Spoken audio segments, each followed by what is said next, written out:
प्रेम से बोलिए गंगा मैया की जय। प्यारे भक्तगणों, आज आप सभी श्रवण करेंगे गंगा दशहरा की प्रेत कथा। इस साल 16 जून 2024 के दिन गंगा दशहरा मनाया जाएगा। यह पर्व हर साल ज्येष्ठ माह के शुक्ला पक्ष की 10वीं तिथि को मनाया जाता है। इस दिन माँ गंगा की विधि पूर्वक पूजा की जाती है।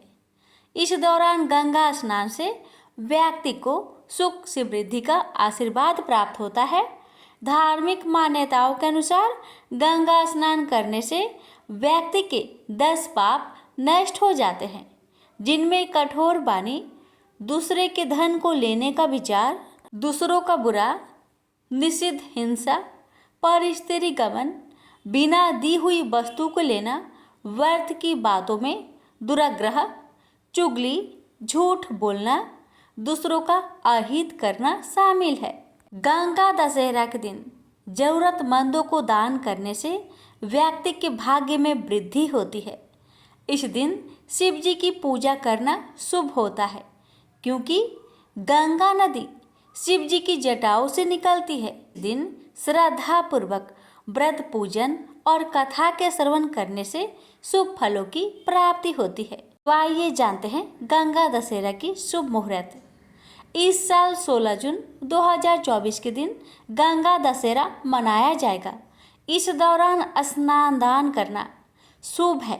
शुभ मुहूर्त सुबह 7:08 से सुबह 10:37 तक रहने वाला है। अब आइए जानते हैं गंगा दशहरा के दिन हमें क्या दान करना चाहिए। गंगा दशहरा के दिन गंगा माता की पूजा के साथ साथ दान करना भी शुभ होता है। इस दौरान जरूरतमंद लोगों को सफ़ेद वस्त्रों का दान करना अधिक शुभ होता है। इससे कलेश दूर होता है। आप अन्न का भी दान कर सकते हैं। माना जाता है कि अन्न दान से धन्य धान्य में वृद्धि होती है। गंगा दशहरा पर शक्कर व स्वर्ण का दान करें, ये लाभकारी माना गया है। अब आइए प्यारे भक्तगणों, हम श्रवण करेंगे सभी पापों को नष्ट करने वाली माँ गंगा की कल्याणकारी कथा। प्रेम से बोलिए गंगा मैया की जय। कथा इस प्रकार है। ऋषि विश्वामित्र ने इस प्रकार कथा सुनाना आरंभ किया। पर्वतराज हिमालय की अत्यंत रूपवती, लावण्यमयी एवं सर्वगुण संपन्न 2 कन्याएं थी। सेमरू पर्वत की पुत्री मैना इन कन्याओं की माता थी। हिमालय की बड़ी पुत्री का नाम गंगा तथा छोटी पुत्री का नाम उमा था। गंगा अत्यंत प्रभावशाली और असाधारण देवी गुणों से संपन्न थी। वह किसी बंधन को स्वीकार न कर मनमाने मार्गों का अनुसरण करती थी। उसकी इस असाधारण प्रतिभा से प्रभावित होकर देवता लोग विश्व के कल्याण की दृष्टि से उसे हिमालय से मांगकर ले गए। पर्वतराज की दूसरी कन्या उमा बड़ी तपस्विनी थी। उसने कठोर एवं असाधारण तपस्या करके महादेव जी को वर के रूप में प्राप्त किया। विश्वामित्र के इतना कहने पर राम ने कहा, हे भगवान, जब गंगा को देवता लोग सुरलोक ले गए तो वह पृथ्वी पर कैसे अवतरित हुई और गंगा को त्रिपथ गंगा क्यों कहते हैं? इस पर ऋषि विश्वामित्र ने बताया, महादेव जी का विवाह तो उमा के साथ हो गया था, किंतु 100 वर्ष तक भी उनके किसी संतान की उत्पत्ति नहीं हुई। एक बार महादेव जी के मन में संताप उत्पन्न करने का विचार आया। जब उनके इस विचार की सूचना ब्रह्मा जी सहित देवताओं को मिली तो वे विचार करने लगे कि शिव जी के संतान के तेज को कौन संभाल सकेगा। उन्होंने अपनी इस शंका को शिव जी के सम्मुख प्रस्तुत किया। उनके कहने पर अग्नि ने यह भार ग्रहण किया और परिमाण स्वरूप अग्नि के समान महान तेजस्वी स्वामी कार्तिकेय का जन्म हुआ। देवताओं के इस षड्यंत्र से उमा के संतान होने में बाधा पड़ी तो उन्होंने क्रोध होकर देवताओं को श्राप दिया कि भविष्य में वे कभी पिता नहीं बन सकेंगे। इस बीच सुरलोक में विचरण करती हुई गंगा से उमा की भेंट हुई। गंगा ने उमा से कहा कि मुझे सुरलोक में विचरण करते हुए बहुत दिन हो गए हैं। मेरी इच्छा है कि मैं अपनी मातृभूमि पृथ्वी पर विचरण करूं। उमा ने कहा गंगा और शासन दिया कि वे इसके लिए कोई प्रबंध करने का प्रयत्न करेगी। वत्स राम, तुम्हारी ही अयोध्यापुरी में सागर नाम के एक राजा थे। उनके कोई पुत्र नहीं था। सागर की पट रानी केसनी विदर्भ प्रांत के राजा की पुत्री थी। केसनी सुंदर, धर्मात्मा और सत्यपरायण थी। सागर की दूसरी रानी का नाम सुमति थी, जो राजा अरिष्ट नेमि की कन्या थी। दोनों रानियों को लेकर महाराज सागर हिमालय के भृगु प्रसवन नामक प्रांत में जाकर पुत्र प्राप्ति के लिए तपस्या करने लगे। उनकी तपस्या से प्रसन्न होकर भृगु ने उन्हें वर दिया कि तुम्हें बहुत से पुत्रों की प्राप्ति होगी। दोनों रानियों में से एक का केवल एक ही पुत्र होगा, जो कि वंश को बढ़ाएगा, और दूसरी के 60,000 पुत्र होंगे। कौन सी रानी कितने पुत्र चाहती है, इसका निर्णय वे स्वयं वापस में मिलकर कर ले।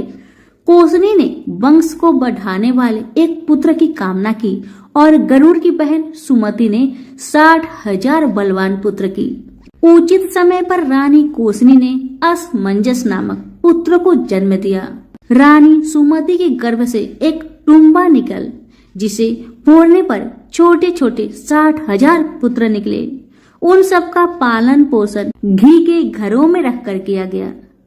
कालचक्र बीतता गया और सभी राजकुमार युवा हो गए। सागर का ज्येष्ठ पुत्र असमंजस बड़ा दुराचारी था और उसे नगर के बालकों को सरयू नदी में फेंककर उन्हें डूबते हुए देखने में बड़ा आनंद आता था। इस दुराचारी पुत्र से दुखी होकर सागर ने उसे अपने राज्य से निर्वासित कर दिया। असमंजस के अंशुमान नाम का एक पुत्र था। अंशुमान अत्यंत सदाचारी और पराक्रमी था। एक दिन राजा सागर के मन में अश्वमेघ यज्ञ करवाने का विचार आया। शीघ्र ही उन्होंने अपने इस विचार को कार्य रूप में परिवर्तित कर दिया। राम ने ऋषि विश्वामित्र से कहा, गुरुदेव, मेरी रुचि अपने पूर्वज सागर की यज्ञ कथा को विस्तार पूर्वक सुनने में है। अतः कृपा करके इस वृत्तांत को पूरा सुनाइए। राम के इस तरह कहने पर ऋषि विश्वामित्र प्रसन्न होकर कहने लगे, राजा सागर ने हिमालय एवं विंध्याचल के बीच की हरी भरी भूमि पर एक विशाल यज्ञ मंडप का निर्माण करवाया। फिर अश्वमेघ यज्ञ के लिए श्याम कर्ण घोड़ा छोड़कर उसकी रक्षा के लिए पराक्रमी अंशुमान को सेना के साथ उसके पीछे भेज दिया। यज्ञ की संभावित सफलता के परिमाण की आशंका से भयभीत होकर इंद्र ने एक राक्षस का रूप धारण करके उस घोड़े को चुरा लिया। घोड़े की चोरी की सूचना पाकर सागर ने अपने 60,000 पुत्रों को आदेश दिया कि घोड़ा चुराने वाले को पकड़कर या मारकर घोड़ा वापस लाओ। पूरी पृथ्वी खोजने पर भी जब घोड़ा नहीं मिला तो इस आशंका से कि किसी ने घोड़े को तय खाने में न छुपा रखा हो, सागर के पुत्रों ने संपूर्ण पृथ्वी को खोदना आरंभ कर दिया। उनके इस कार्य से असंख्य भूमितल निवासी प्राणी मारे गए। खोदते खोदते वे पाताल तक जा पहुँचे। उनके इस निःसंग कृत्य की देवताओं ने ब्रह्मा जी से शिकायत की तो ब्रह्मा जी ने कहा कि ये राजकुमार क्रोध एवं मद में अंधे होकर ऐसा कर रहे हैं। पृथ्वी की रक्षा का दायित्व कपिल पर है, इसलिए वे इस विषय में कुछ न कुछ अवश्य ही करेंगे। पूरी पृथ्वी को खोदने के बाद भी जब घोड़ा और उसको चुराने वाला चोर नहीं मिला तो निराश होकर राजकुमारों ने इसकी सूचना अपने पिता को दे दी। रुष्ट होकर सागर ने आदेश दिया कि घोड़े को पाताल में जाकर ढूंढो। पाताल में घोड़े को खोजते खोजते वे सनातन वासुदेव कपिल के आश्रम में जा पहुँचे। उन्होंने देखा कपिल देव आंखें बंद किए बैठे हैं और उन्हीं के पास यज्ञ का वह घोड़ा बंधा हुआ है। उन्होंने कपिल मुनि को घोड़े का चोर समझकर उनके लिए अनेक दुर्वचन कहे और उन्हें मारने के लिए दौड़े। सागर के इन कुकृत्यों से कपिल मुनि की समाधि भंग हो गई। उन्होंने क्रोध होकर सागर के उन सब पुत्रों को भस्म कर दिया। जब महाराज सागर को बहुत दिनों तक अपने पुत्र की सूचना नहीं मिली, तो उन्होंने अपने तेजस्वी पौत्र अंशुमान को अपने पुत्रों तथा घोड़े का पता लगाने के लिए आदेश दिया। वीर अंशुमान शास्त्र शस्त्रों से सुसज्जित होकर उसी मार्ग से पाताल की ओर चल पड़ा जिसे उसके चाचाओं ने बनाया था। मार्ग में जो भी पूजनीय ऋषि मुनि मिले, उनका यथोचित सम्मान करके अपने लक्ष्य के विषय में पूछता हुआ उस स्थान तक पहुंच गया जहां पर उसके चाचाओं के भस्मीभूत शरीरों की राख पड़ी थी और पासी यज्ञ का घोड़ा जल रहा था। अपने चाचाओं के भस्मीभूत शरीर को देखकर उसे बहुत दुख हुआ। उसने उनका तर्पण करने के लिए जलाशय की खोज की, किंतु उसे कहीं जलाशय दिखाई नहीं पड़ा।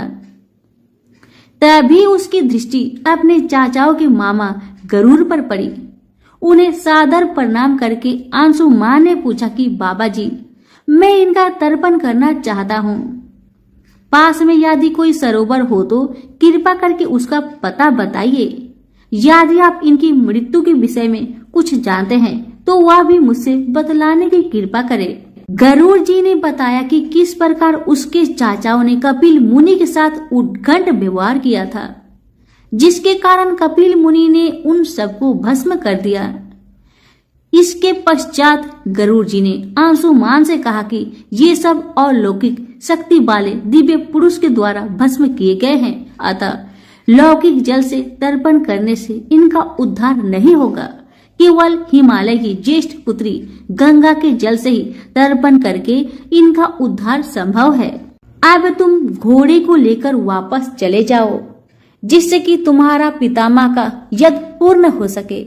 गरुड़ जी की आज्ञा अनुसार अंशुमान वापस अयोध्या पहुंचे और अपने पितामह को सारा वृत्तांत सुनाया। महाराज सागर ने दुखी मन से यज्ञ पूरा किया। वे अपने पुत्र के उद्धार करने के लिए गंगा को पृथ्वी पर लाना चाहते थे, पर ऐसा करने के लिए उन्हें कोई भी युक्ति न सूझी। थोड़ा रुककर विश्वामित्र ने कहा, महाराज, सागर के देहांत के पश्चात अंशुमान बड़ी न्यायप्रियता के साथ शासन करने लगा। अंशुमान के परम प्रतापी पुत्र दिलीप हुए।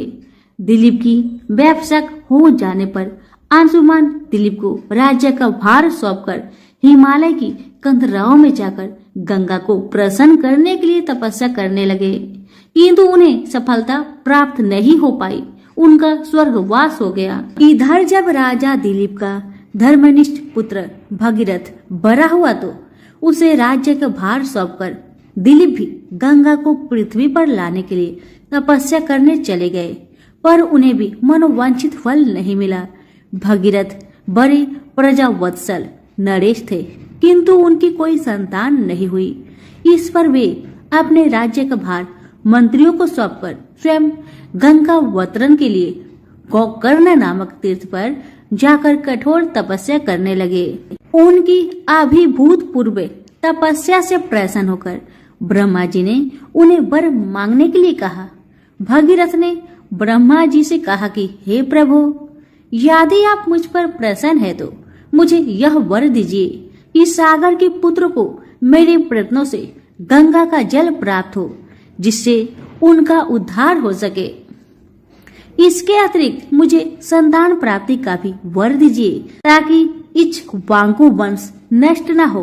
ब्रह्मा जी ने कहा कि संतान का तेरा मनोरथ शीघ्र ही पूर्ण होगा, किंतु तुम्हारे माथे गए प्रथम वरदान को देने में कठिनाई यह है कि जब गंगा जी वेग के साथ पृथ्वी पर अवतरित होगी तो उनके वेग को पृथ्वी संभाल नहीं सकेगी।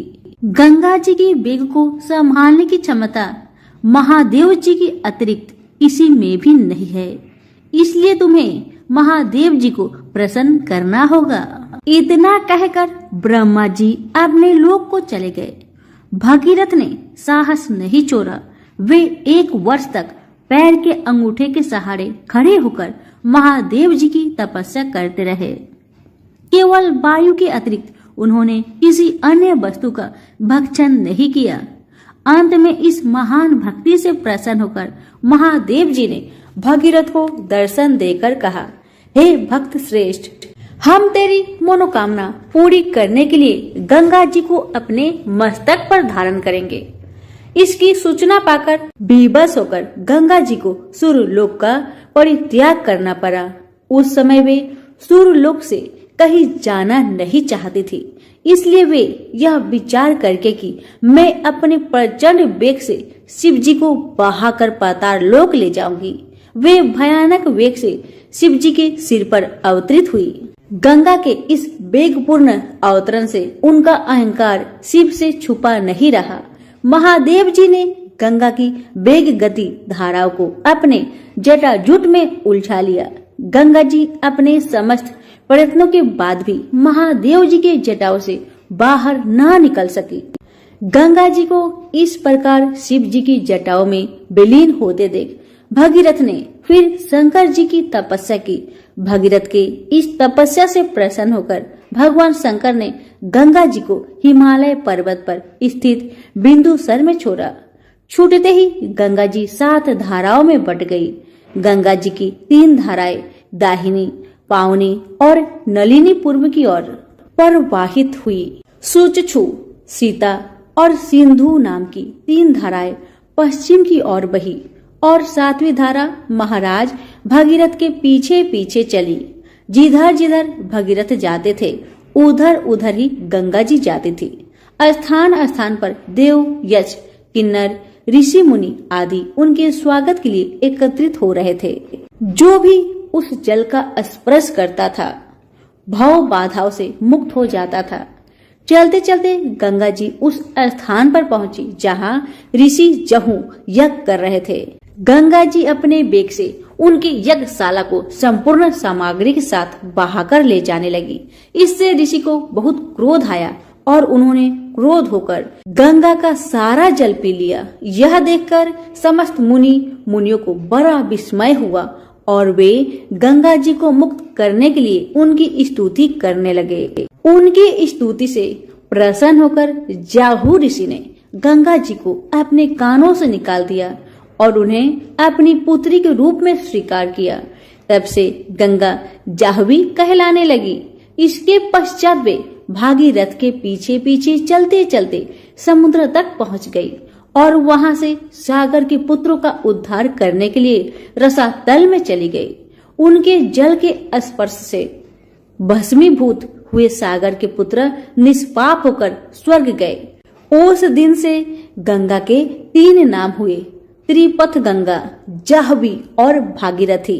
सभी प्रेम से बोलिए, गंगा मैया की जय हो।